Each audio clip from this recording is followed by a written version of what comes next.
Welcome to my AI lab, where I apply different AI technologies to the real world. If you're a fan of fast cars and action movies, chances are you've heard of the Fast and the Furious franchise.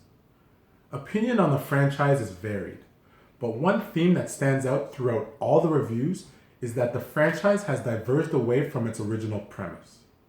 That each installment in the series has moved away from their street racing roots, and that it has transformed the street racing franchise into a series of heist films.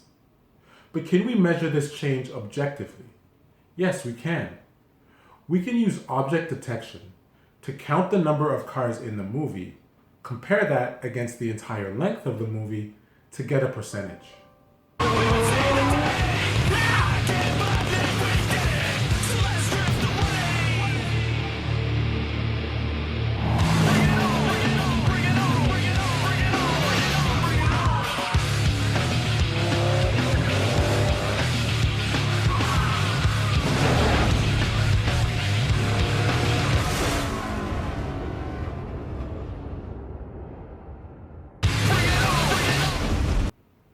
That was a snippet of the first Fast and Furious trailer run through the object detection program. It determined that about 20% of the trailer contained cars. Now, if we run the trailer for the 8th movie through the same program, we can compare the two percentages. Switch it up, like. Switch it up, speaker box blast, blast, blast. Speaker box blast, go, let that tat tat.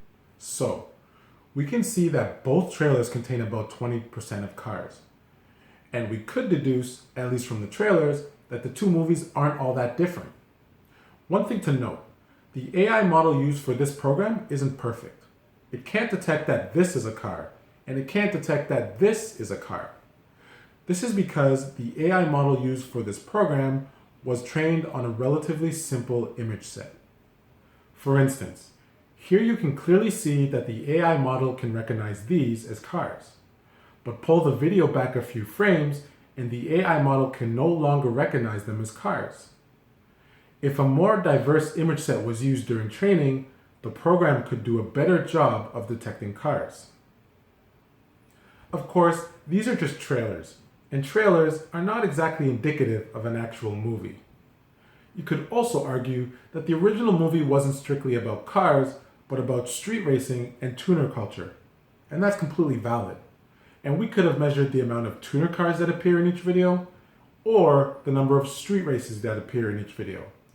Either way, I hope it's clear that you can objectively compare different videos using object detection and yield some interesting results. Thanks for watching, and see you next time. You could also argue that the original movie wasn't intended to be about cars, but about street racing and tuner culture, and that's completely valid. You could also argue that the original movie wasn't strictly about cars, but about tuner culture and street racing, and that's completely valid. We could have measured the number of tuner cars